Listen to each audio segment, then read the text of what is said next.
Alhamdulillah. Alhamdulillah wassalatu wassalamu ala Rasulillah wa ala alihi wa sahbihi wa mawalah. Wala haula wala quwwata illa billah. Rabbi shrah li sadri wa yassir li amri wahlul 'uqdatam min lisani yafqahu qawli. Puji syukur kehadirat Allah Subhanahu wa taala yang alhamdulillah pada kesempatan hari ini Sabtu tanggal 19 Juli 2023 19 Agustus Julinya kosong. kita Allah takdirkan dapat hadir di rumah mu'alim kita Kiai Haji Prof. Rusli Mukhtar. Semoga Allah Subhanahu wa taala mensehatkan beliau. Semoga Allah Subhanahu wa taala memberikan rezeki yang banyak. Amin. Dikabulkan segala hajat-hajat. Amin. Dan untuk kita yang hadir, insya Allah juga diberi kesehatan. Amin. Untuk selalu istiqomah menuntut ilmu. Per bulan, kalau diulang per bulan nggak per bulan juga. Insya Allah biar istiqomah sedikit-sedikit kumpulnya kita mendapat rahmat Allah Subhanahu wa taala. Salawat serta salam tidak henti-hentinya kita curahkan ke harian Nabi besar Muhammad sallallahu alaihi wasallam beserta keluarga dan sahabat-sahabatnya. Untuk hari ini kita mulai pelajaran untuk ambil barakahnya. Mari kita membaca umul kitab suratul Fatihah.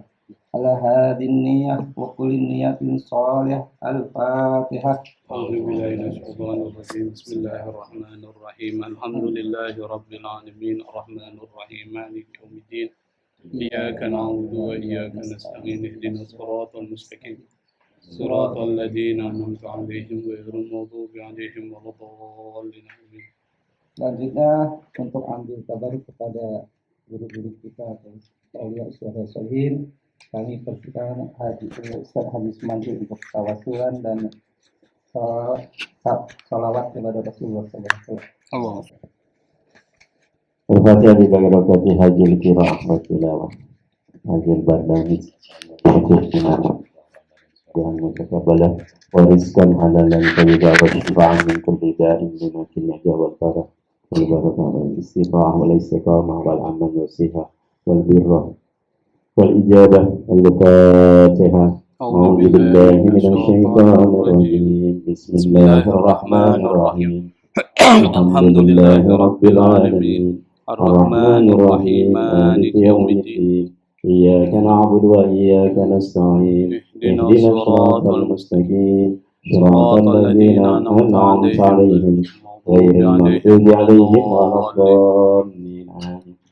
Ya Rabbi shalli ala Muhammad. Ya Rabbi shalli alaihi wa sallim. Ya Rabbi salli ala Muhammad. Ya Rabbi salli alaihi wa sallim. Ya Rabbi salli ala Muhammad. Ya Rabbi salli alaihi wa sallim. Ya Rabbi salli ala Muhammad.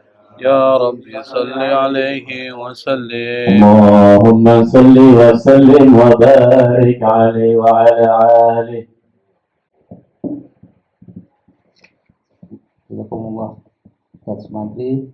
Untuk mempersingkat waktu, marilah kita dengarkan taklim kita dibawakan oleh Kiai Haji Prof. Rusli. Assalamualaikum warahmatullahi wabarakatuh. Alhamdulillah wassalatu wassalamu ala sayyidina Muhammad Rasulillah wa ala alihi wa sahbihi wa mawala wa la hawla wa la quwwata illa billah, amma ba'd. Pada kesempatan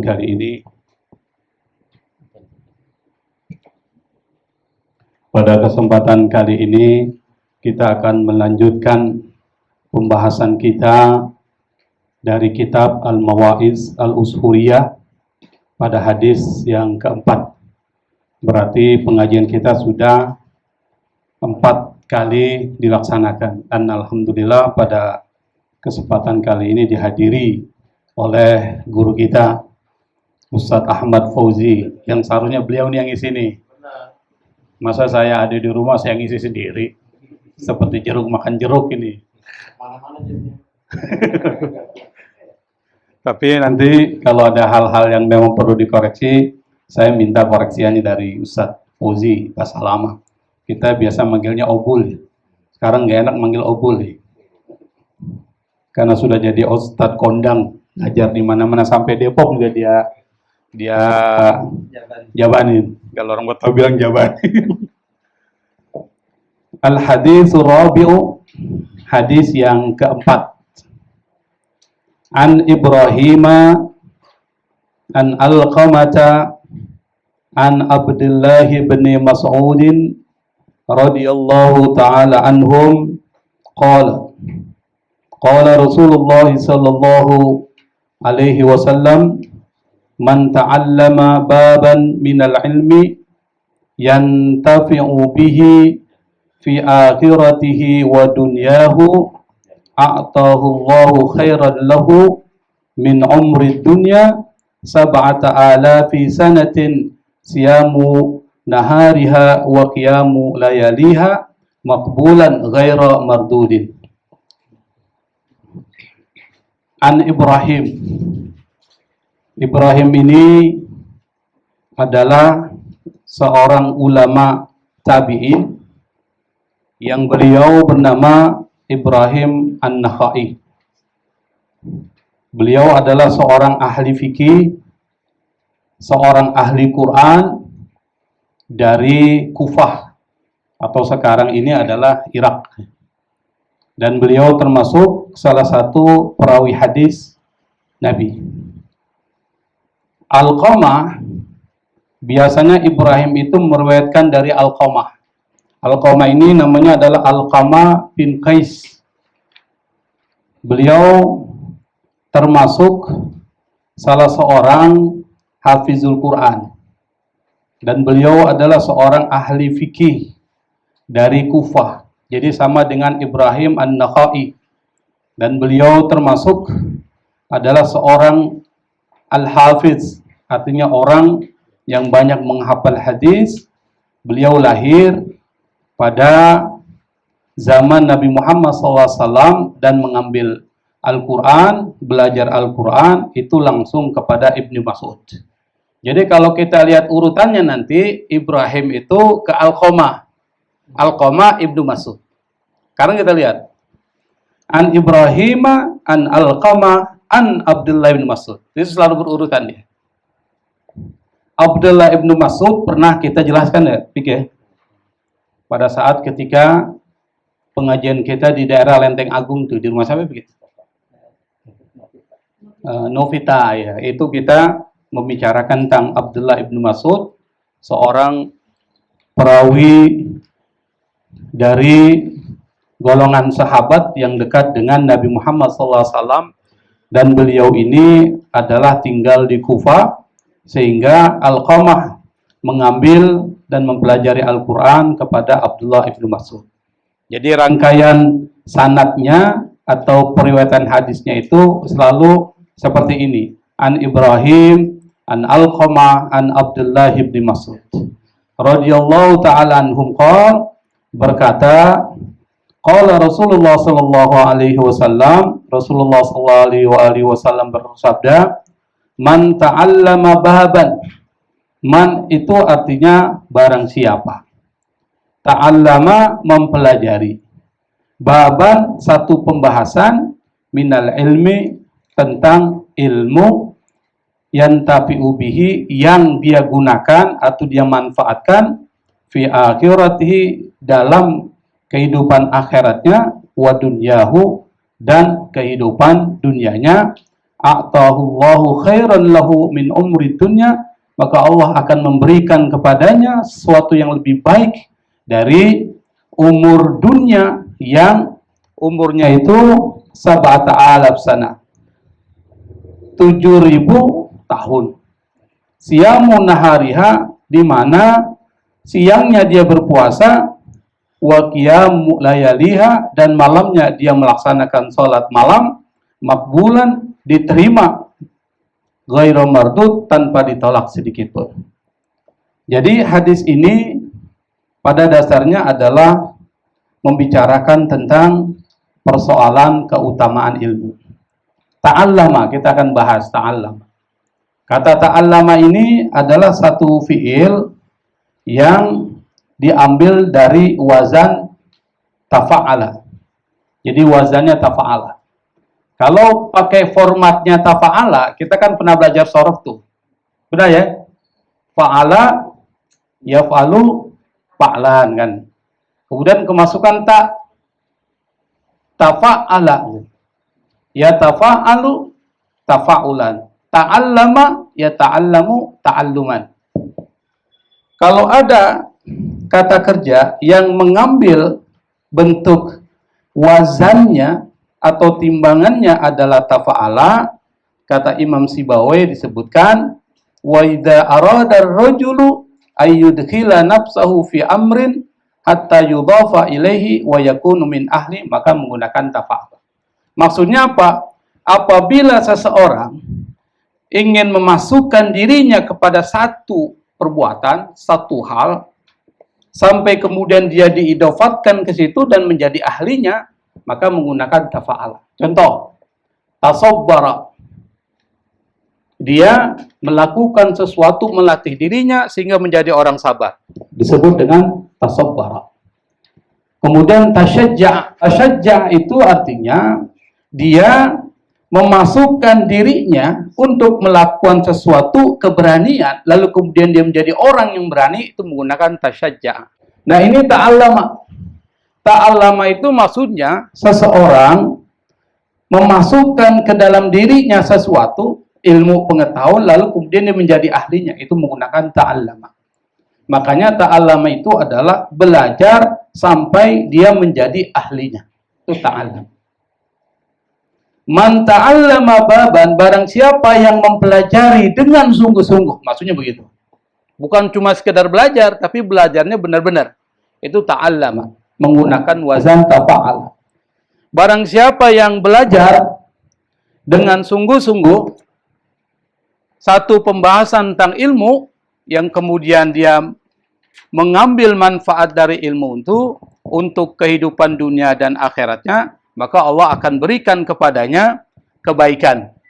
Kebaikan yang lebih baik dari umur dunia selama 7.000 tahun. Jadi manfaat dari belajar ilmu itu, kata Nabi Muhammad SAW, Allah akan berikan kebaikan kepadanya, yang kebaikan itu lebih baik daripada Anda menghabiskan usia Anda selama 7.000 tahun, yang siangnya Anda berpuasa, malamnya Anda melakukan tahajud, itu masih lebih baik belajar ilmu pengetahuan. Jadi menuntut ilmu itu adalah sesuatu yang paling mulia. An Ibrahim, an Alqamah, an Abdullah bin Mas'ud. Coba kita perhatikan paragraf kedua, itu sama lagi dia punya format susunan dari para perawinya. Yang pertama siapa? Ibrahim. Kemudian Alqamah. Kemudian Abdullah ibnu Mas'ud. Itu sama. Jadi jalur sanadnya sama. Kalau kita belajar hadis, memang kalau riwayat dari Ibrahim dia mengambil dari Alqamah. Dari Alqamah mengambil dari Abdullah ibnu Mas'ud. Qala Rasulullah sallallahu alaihi wasallam, Rasulullah sallallahu alaihi wasallam bersabda, qiraatul Qur'ani a'malul makfiyina was-salatu a'malul a'ajizi was-sawmu a'malul fuqara'i wat-tasbihu a'malun nisa'i was-sadaqatu a'malul askhiya'i wa tafakkuru a'malud du'afa'i. Ala adullukum ala a'malil abtali? Qila ya Rasulullah wa ma a'malul abtali? Qala talabul ilmi fa innahu nurul mu'mini fid dunya wal akhirah. Diriwayatkan dari Ibrahim An-Nakhai, yang mengambil dari Alqamah bin Qais dan mengambil dari sahabat Nabi Abdullah ibn Mas'ud. Beliau berkata, Rasulullah SAW bersabda, qiraatul Quran, membaca Al-Quran itu, kata Nabi, adalah a'malul makfiyin, perbuatan-perbuatan atau pekerjaannya orang-orang yang sudah cukup. Wassalatu a'malul a'ajiz, dan sholat itu adalah perbuatannya orang-orang yang lemah, a'ajiz, ajuz. Kalau ajuz itu artinya apa, Bik? Nenek, artinya nenek kan udah lemah, itu ajuz. A'ajiz. Wasaumu, puasa, a'malul fuqara'i, itu adalah pekerjaannya orang-orang fakir. Watasbihu, bertasbih, mengucapkan subhanallah, subhanallah, a'malun nisa'i, pekerjaannya perempuan. Was-sadaqatu a'malul askiya'i, sedekah itu adalah pekerjaannya orang-orang yang dermawan. Wat-tafakkuru a'malud du'afa'i, merenung atau memikirkan ciptaan-ciptaan Allah, itu adalah a'malud du'afa, pekerjaannya orang-orang yang dhaif atau orang yang lemah. Ala adullukum, kata Nabi, maukah kalian aku tunjukkan, ala a'malil abtal, kepada perbuatannya pahlawan. Batal itu pahlawan, hero. Qila, lalu dikatakan, ya Rasulullah, wa ma a'malul abtal, wahai Rasul, kira-kira apa sih perbuatannya para pahlawan itu?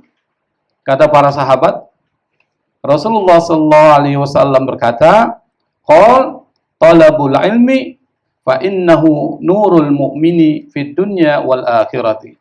Menuntut ilmu adalah pekerjaan atau perbuatannya para pahlawan.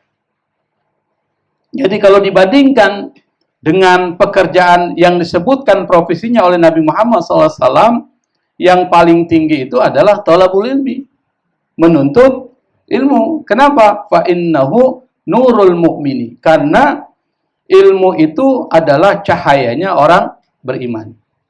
Fid dunya, baik di dunia maupun di akhirat. Jadi dari dua hadis ini bisa disimpulkan, ternyata pekerjaan yang paling utama adalah menuntut ilmu. Kenapa? Nanti akan dijelaskan. Menuntut ilmu itu bisa mengarahkan Anda kepada kesuksesan. Nanti akan dijelaskan oleh pengarang kitab ini dengan menceritakan tentang Ali bin Abi Thalib. Nah, kita akan masuk di sini. Kita singkat saja. Wa qala an-nabiy sallallahu alaihi wasallam, Nabi berkata, ana madinatul ilmi wa aliyun babuha. Aku adalah kotanya ilmu, kata Nabi, dan Ali itu adalah pintunya. Artinya kalau Anda memasuk kota, itu harus memasuki gerbangnya. Kalau memasuk kepada saya, kata Nabi, maka masuk dulu gerbangnya. Siapa? Ali bin Abi Thalib. Nah, hadis ini sebenarnya memberikan satu atau beberapa pesan moral bahwa keutamaan Ali bin Abi Thalib dan kedudukannya dalam Islam itu adalah sesuatu yang disepakati. Artinya apa? Orang tidak akan menolak bagaimana keutamaan Ali bin Abi Thalib. Itu satu. Yang kedua, kedudukan Ali bin Abi Thalib dalam kaitan dengan ilmu dan hikmah itu tidak ada satupun orang yang meragukan. Nanti akan dibuktikan dengan beberapa pernyataan yang disebutkan oleh penulis kitab ini. Yang ketiga, kedudukan Ali bin Abi Thalib dan keutamaannya di dalam persoalan ilmu pengetahuan itu tidak bertentangan dengan apa yang dikatakan para sahabat Nabi Muhammad SAW terkait dengan keutamaan Ali bin Abi Thalib.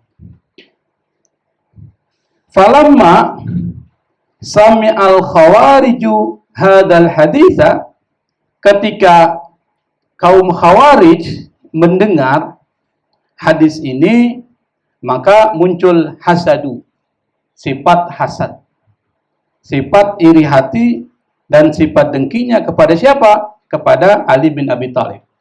Nah, Khawarij ini siapa ini? Khawarij ini adalah satu kelompok yang awalnya dulu pengikut Ali bin Abi Thalib. Tapi ketika Ali bin Abi Thalib melakukan islah dengan Muawiyah, maka Khawarij ini keluar dari barisan Ali. Maka disebut dengan Khawarij. Kharij, orang yang keluar. Jamaknya Khawarij, orang yang keluar dari barisan Ali, lalu mengatakan Ali bin Abi Thalib ini telah melakukan dosa besar. Maka Ali bin Abi Thalib adalah kafir. Dan Ali bin Abi Thalib, kata Khawarij, darahnya halal untuk ditumpahkan. Khawarij. Maka nanti salah satu yang membunuh Ali bin Abi Thalib itu dari kelompok Khawarij. Siapa? Abdurrahman bin Muljam. Jadi nanti yang membunuh Ali bin Abi Thalib adalah orang yang hafal Quran.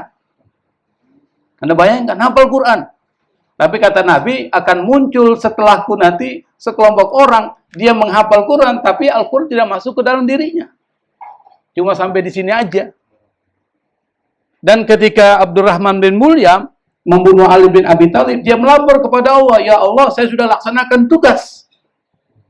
Anda bayangkan, bagaimana membunuh orang yang kedudukannya tinggi, dan Nabi Muhammad SAW memuji kedudukan beliau, tetapi orang yang membunuh dari kelompok Khawarij, dia mengatakan saya sudah melaksanakan syariat dengan membunuh orang yang sudah melakukan dosa besar. Abdurrahman bin Muljam. Ketika orang-orang Khawarij mendengar hadis ini, mereka hasadu aliyan, mereka pun muncul sifat dengkinya kepada Ali bin Abi Thalib. Wajtama'a, lalu berkumpul.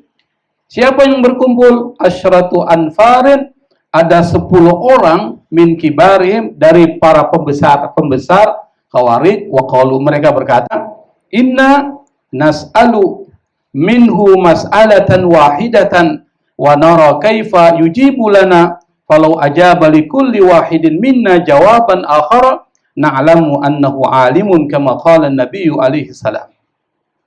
Kata kelompok Khawarij yang berjumlah 10 orang, para pembesarnya, mereka berkata, kita akan bertanya kepada Ali bin Abi Thalib satu pertanyaan. Dan kita lihat nanti bagaimana dia menjawab pertanyaan kita, kata mereka.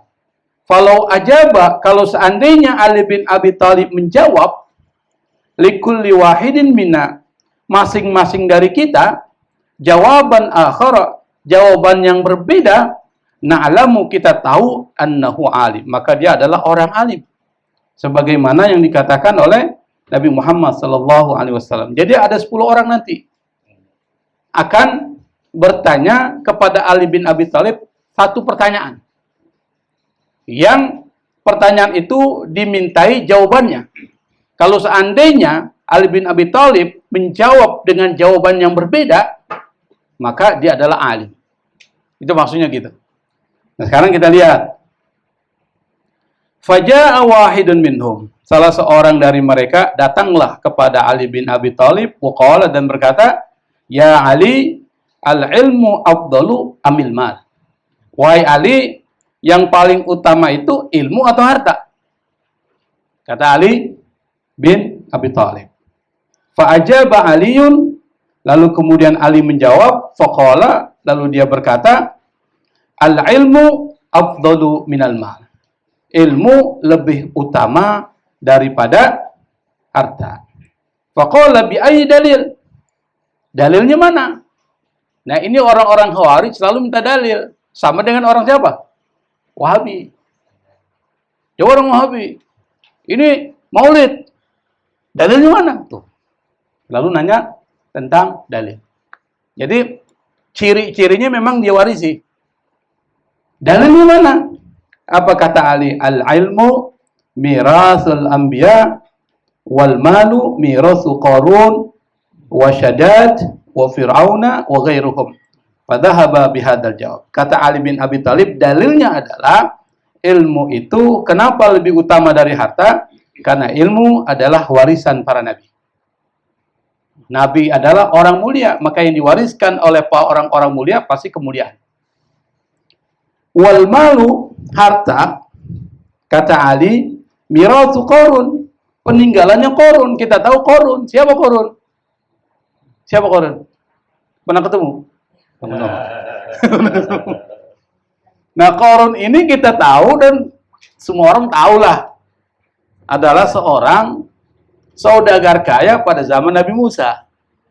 Yang awalnya adalah orang pengikut Nabi Musa, tapi karena dia tidak bersyukur, lalu kufur, maka kemudian Qarun beserta hartanya dan seluruh pengikutnya, penggawa-penggawanya itu ditenggelamkan ke dalam tanah. Maka harta yang ditenggelamkan bersama Qarun ke dalam tanah disebut dengan harta Qarun, harta karun.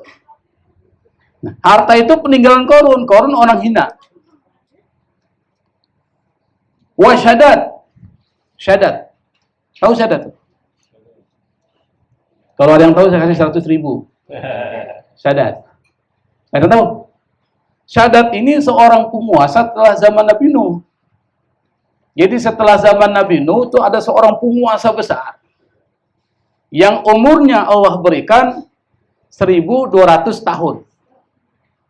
Istrinya itu berjumlah 1.000. Bayangkan istrinya 1.000. Anaknya 4.000. Dahlia ketawa. Istrinya 1.000 orang, gila itu. Anaknya 4.000. Dan beliau ini adalah, saya bilang beliau lah, dia ini adalah siapa? Keturun dari Ad. Tahu Ad? Ad itu nama yang kemudian melahirkan kaum Ad. Yang salah satu kota di mana dia tinggal namanya Iromadzatil Imad, allati lam yukhlaq misluha fil bilad. Itu Ad. Dan penguasanya namanya Syadat. Dan Syadat ini orang yang suka membaca tentang ilmu pengetahuan. Sampai kemudian muncullah halusinasinya untuk membuat satu surga di bumi. Jannat fil ardi. Surga di bumi. Lalu dia kumpulkan orang-orang arsitek-arsiteknya, disuruh mencari tempat di mana tempat itu supaya membuat satu surga seperti yang ada dalam gambaran yang dia baca di dalam kitab-kitab itu. Disuruh arsitek semua, setelah itu dikumpulkan semua dari permata, intan semua untuk membangun surga di bumi. Dan terbangun surga itu. Itu Syadat. Yang kemudian sebelum surga itu dimasuki oleh Syadat, karena kesombongannya, Syadat kemudian dicabut nyawanya oleh Allah Subhanahu wa ta'ala. Ya seperti Qarun. Wal malu miratsu Fir'aun. Harta itu adalah peninggalannya Fir'aun. Kalau ilmu adalah peninggalan para nabi dan para nabi adalah orang-orang mulia, maka harta itu adalah peninggalannya orang-orang hina. Maka ilmu lebih mulia daripada harta, kata Ali bin Abi Thalib. Maka seorang Khawarij ini fadhahaba bihadzal jawab.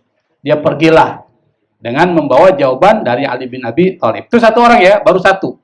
Ali bin Abi Thalib menjawabnya dengan satu argumen.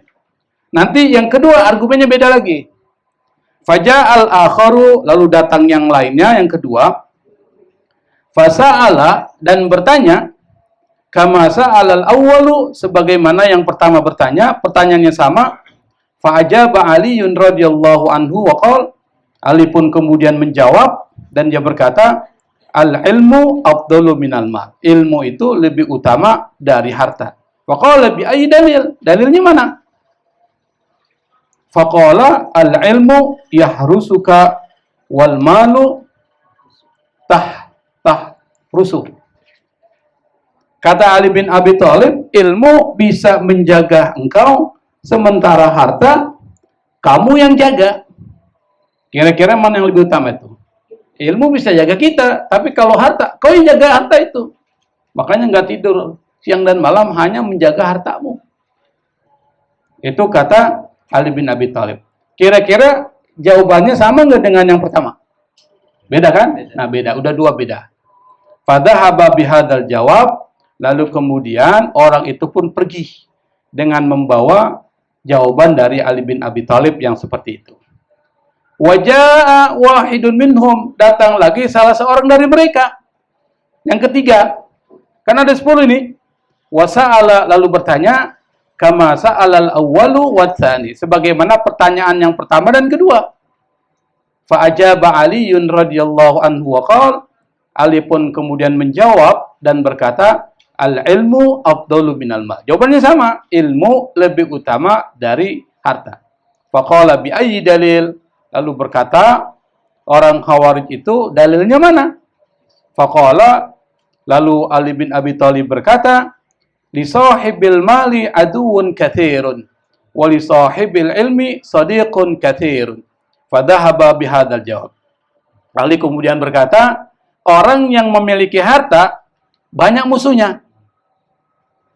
Wa li sahibil ilmi sadiqun katsir. Orang yang punya ilmu banyak temannya. Begitu alasan ketiga. Wa jaa akhar, datang lagi yang keempat. Faqala, lalu berkata Ali bin Abi Thalib, al-ilmu afdalu. Lalu berkata orang itu, al-ilmu afdalu amil mal. Yang paling utama itu ilmu atau harta, kata orang Khawarij yang keempat kepada Ali bin Abi Thalib. Faqala, Ali bin Abi Thalib berkata, al-ilmu afdal. Ilmu lebih utama, kata Ali. Faqala bi ayyi dalil? Dalilnya mana? Atau dalilnya apa? Qala Ali bin Abi Thalib berkata, idza sarabta minal mali fa innahu yanqusu wa idza sarabta minal ilmi yasidu. Kalau kalian menggunakan harta, maka harta itu bisa berkurang. Tapi kalau kalian gunakan ilmu, ilmu itu bertambah. Ada nggak orang ngajar ilmu, ilmunya berkurang? Ada nggak orang yang menggunakan hartanya membeli sesuatu, artinya berkurang? Berkurang. Maka dari dalil itu, kata Ali bin Abi Thalib, ilmu lebih utama dari harta. Fadhahaba bihadzal jawab. Orang yang keempat pun pergi. Wa hadara akharu, datang yang kelima. Fasa'ala kama sa'alu faqala, bertanya sebagaimana mereka sebelumnya bertanya dengan satu pertanyaan yang sama, al-ilmu afdalu amil mal. Yang utama itu ilmu atau harta? Ali bin Abi Thalib berkata, al-ilmu afdalu minal mal. Ilmu lebih utama dari harta. Faqala bi ayyi dalil? Kata orang tersebut yang kelima, dalilnya apa? Ali bin Abi Thalib berkata, sahibul mali yud'a bismil bukhli wal lu'mi. Wa sahibul ilmi yud'a bismil idhami wal kirami. Kata Ali bin Abi Thalib, orang yang memiliki harta itu disebut dengan istilah, kadang-kala disebut dengan istilah bakhil. Atau terhina, al-lu'um. Sementara orang yang memiliki ilmu itu disebut dengan orang al-idham wal kiram. Orang agung atau orang mulia. Fadhahaba bihadzal jawab, pergilah dia dengan jawaban ini. Itu yang kelima. Karena yang keenam masih ada 5 lagi kan? Wa hadara akharu, datang lagi yang lainnya yang keenam. Wa sa'ala an dzalika, bertanya dengan pertanyaan yang sama. Faqala, dia berkata, al ilmu afdalu minal mal. Apakah ilmu yang lebih utama atau harta? Faqala Ali bin Abi Thalib pun berkata, orang itu berkata, bi ayyi dalil? Dalilnya mana? Qala al malu yuhfadu minas sariki wal ilmu la yuhfadu minas sarik. Fadhahaba bihadzal jawab. Harta itu katanya itu dijaga dari pencuri. Jadi kalau kita punya harta, itu harus kita jaga dari pencuri. Makanya orang kalau punya harta, dia sembunyikan hartanya. Kalau emas ditaruh di tempat yang tersembunyi, supaya orang nggak tahu. Jadi harta itu dijaga. Sementara ilmu perlu nggak dijaga? Nggak perlu dijaga. Ada nggak yang mencuri ilmu? Nggak ada. Wal ilmu la yufadu minas sarik. Ilmu itu nggak perlu dijaga dari pencuri. Siapa orang yang mencuri ilmu? Biarin aja ilmu kita dicuri. Nggak hilang. Ilmu kita dicuri, kira-kira ilmu itu hilang nggak? Nggak hilang. Ilmu dicuri malah semakin bagus. Tapi kalau harta dicuri dia berkurang. Itu dalilnya mengatakan bahwa ilmu itu lebih utama dari harta.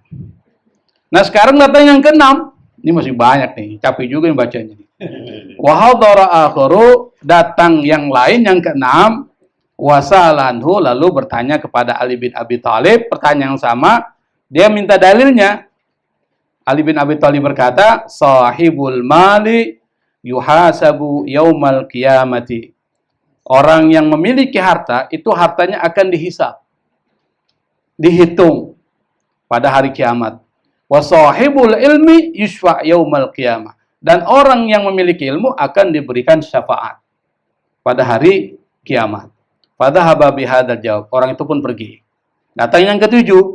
Wa jaa'a akharu, datang orang Khawarij yang ketujuh, bertanya dengan pertanyaan yang sama, lalu kemudian meminta dalilnya. Saya singkat aja. Lalu Ali bin Abi Thalib berkata, dalilnya adalah al-malu yandarisu bitulil mukthi wa mururiz zamani wal ilmu la yandarisu wa la yabla fadhahaba bihadzal jawab.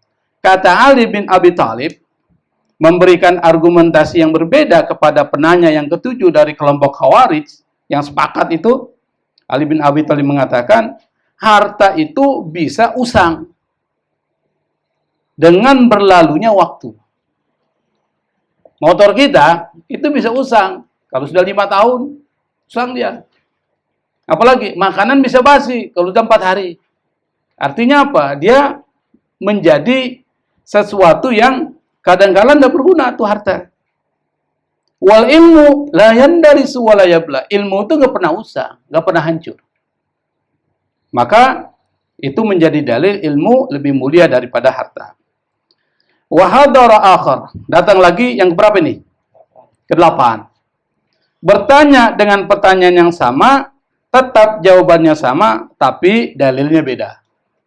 Kata Ali, al-malu yuksil qalba wal ilmu yunawwirul qalba. Harta itu bisa membuat hati menjadi keras. Sementara ilmu bisa menerangi hati. Itu jawaban terhadap argumen dari jawaban terhadap penanya yang ke-8. Dan memang kalau kita cinta terhadap harta, itu hati menjadi keras. Maka salah satu yang bisa membuat hati itu menjadi lembut dalam kitab Mukhtasar Al-Qurtubi yang kebetulan kita sering kaji ya setiap malam Selasa, minggu kedua dan minggu keempat, itu dijelaskan. Yang pertama, harus sering menghadiri majelis ilmu. Itu bisa melembutkan hati. Itu satu. Yang kedua, kata Sya'rani, penulis Mukhtasar Al-Qurtubi, dia mengatakan, kedua, harus banyak ziarah kubur. Yang ketiga, harus sering mendengarkan nasihat-nasihat tentang atau cerita-cerita tentang para ulama salaf yang dulu. Bagaimana mereka ketika mengingat kematian. Dan yang keempat itu apa? Apa disebutkan itu? Sering menghadiri kalau ada orang mau meninggal dunia, sakaratul maut, itu lihat. Bahkan Nabi Muhammad SAW itu pernah memerintahkan kita apa yang diperintahkan ketika ada orang yang sedang meninggal dunia, akan meninggal dunia, maka Anda harus perhatikan 3 hal. Apa ya? Yang pertama, kalau keningnya berpeluh, peluh itu artinya apa? Berkeringat. Lalu kemudian meneteskan air mata, wa dzarafat ainahu, mata mengalir. Air matanya mengalir. Lalu kemudian di situ disebutkan wantasyarat mankhirahu, hidungnya berkembang-kembang. Berkembang-kembang gimana sih? Pintar nih, saya nih. Dia kalau punya contoh tepat. Kembang kempis. Maka itu adalah rahmat dari Allah Subhanahu wa Ta'ala yang turun kepadanya. Tapi kalau seandainya engkau lihat ada orang yang sedang mengalami sakaratul maut, dia seperti mengorok, gitu loh. Apa sih? Ngorok ya? Seperti mengoroknya Siapa? Sapi yang sedang disembelih. Pernah lihat sapi sedang disembelih? Agus. Gimana Gus? Kalau sapi disembelih gimana Gus? Contohin Gus. Agus nggak mau kasih contoh lagi. Seperti itu dia. Gitu kan? Lalu kemudian kulit wajahnya menjadi hitam, menjadi gelap. Itu lalu keluar dari mulutnya busa, berbusa. Maka itu tandanya azab dari Allah Subhanahu wa Ta'ala. Kan biasanya orang-orang zalim, orang-orang kafir tuh, saya pernah lihat itu di rumah sakit. Dia gitu. Kemudian berbusa. Ini adalah azab yang Allah turunkan kepada orang itu. Nah, tanda. Nah, ketika kita sering menghadiri orang-orang yang sedang mengalami sakaratul maut, kata Syekh Abdul Wahab Sya'rani, itu bisa melembutkan hati. Sehingga kita bisa menjadi berubah. Nah, termasuk yang bisa membuat hati keras itu adalah, hati keras adalah harta. Makanya jangan sampai harta itu menguasai hati kita. Nah, Ali bin Abi Thalib mengatakan, kenapa ilmu lebih utama dari harta? Karena harta itu bisa mengeraskan hati. Sementara ilmu bisa menerangkan hati. Maka yang bertanya yang ke-8 pulang. Yang ke-8 untuk 9 nih, Pik? 9. Nah, sekarang masuk yang terakhir. Wa hadara akharu, lalu datang yang ke-10. Fasa'ala an dzalika faqal, dia bertanya tentang persoalan yang sama, lalu dia berkata, al-ilmu afdalu amil mal. Yang lebih utama itu ilmu atau harta, kata orang itu. Ali bin Abi Thalib menjawab, al-ilmu afdalu minal mal. Ilmu lebih utama dari harta. Orang itu bertanya, dalilnya mana? Qala, dia atau Ali bin Abi Thalib berkata, sahibul mali yadda'ir rububiyyata bisababil mali wa yadda'i sahibul ilmi al-ubudiyyata. Falau sa'aluni an hadha la ajabtu jawaban akhara ma dumtu hayya. Faja'u wa aslamu kulluhum. Lalu Ali bin Abi Thalib berkata, yang menjadi dalilnya adalah orang yang mempunyai harta itu mengakui kepemilikan terhadap hartanya. Yadda'i itu artinya apa? Mengakui. Ar-rububiyah itu memiliki. Rabbus samawati wal ardi, Tuhan yang memiliki langit dan bumi. Ar-rububiyah itu artinya memiliki. Kalau orang yang mempunyai harta, dia memiliki sesuatu. Bisa babil mal karena hartanya. Dan orang yang berilmu, yadda'i al-ubudiyah, dia akan mengakui apa? Menjadi seorang hamba. Maksudnya apa? Hamba Allah Subhanahu wa Ta'ala. Maka orang yang punya harta dibandingkan dengan orang yang punya ilmu, yang mulia adalah yang punya ilmu. Ali bin Abi Thalib berkata, falau sa'aluni, kalau mereka bertanya kepadaku an hada, bertanya lagi kepadaku tentang persoalan ini, la ajabtu jawaban akhar. Saya akan jawab dengan jawaban yang lain, madum tuhaya, selama saya masih. Artinya apa? Masih ada database-nya. Ali bin Abi Thalib mengatakan masih ada jawaban yang lain yang masih saya simpan. Bayangkan satu pertanyaan dengan 10 dalil yang beda. Kira-kira cerdas nggak dalil? Cerdas. Maka pantas kalau kemudian Ali bin Abi Thalib disebut oleh Nabi, ana madinatul ilmi wa aliyun babuha. Aku adalah kota ilmu, Ali pintu gerbangnya. Anda mau masuk ke saya, masuk Ali dulu. Dan ini kemudian dijadikan juga dalil orang-orang Syiah. Yang paling berhak kepada kepemimpinan setelah Nabi adalah Ali bin Abi Thalib menurut orang-orang Syiah. Faja'u, lalu kemudian mereka semua wa aslamu kulluhum, lalu kemudian mereka semua yang sudah jadi khawarij kembali lagi menjadi lurus di dalam Islam, tegak lurus dalam Islam. Nah, ini yang disebutkan oleh penulis kitab ini adalah ingin menyampaikan kepada kita, jangan tinggalkan menuntut ilmu, maksudnya itu. Kenapa? Karena ilmu itu lebih utama dari apapun yang ada di muka bumi. Sampai dia berikan satu contoh dengan contohnya Ali bin Abi Thalib.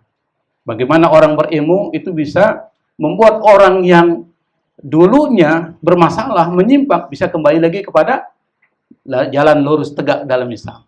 Seperti yang disebutkan dalam cerita ini. Ini mungkin yang bisa saya sampaikan. Mohon maaf karena mungkin tidak terlalu mendalam ya waktunya. Semoga kajian kita tetap istiqomah, tapi yang terpenting adalah sebenarnya silaturahmi, ya. Silaturahmi tetap harus dijamin, karena bagaimanapun juga kalau kita ingin diberikan kekayaan, diberikan umur yang panjang, yang sakit bisa disembuhkan penyakitnya, itu perbanyak silaturahmi. Apa dalilnya tuh? Man ahabba ayyusata fi rizqihi wa yunsa'alaha fi atharihi fal yasil rahimah. Nabi mengatakan barang siapa ingin diperluas rezekinya, diperpanjang umurnya, sambung tali silaturahmi. Itu konsep Islam. Konsep Islam sederhana. Anda ingin kaya? Iya. Anda ingin panjang umur? Iya. Jawabannya apa? Silaturahmi. Dan banyak silaturahmi kita ini bukan cuma ngomong-ngomong, tapi juga diisi dengan ada ilmu sedikit lah. Tapi yang penting bukan ininya, makan yang penting kan. Asik. Wallahu musta'an. Wassalamualaikum warahmatullahi wabarakatuh.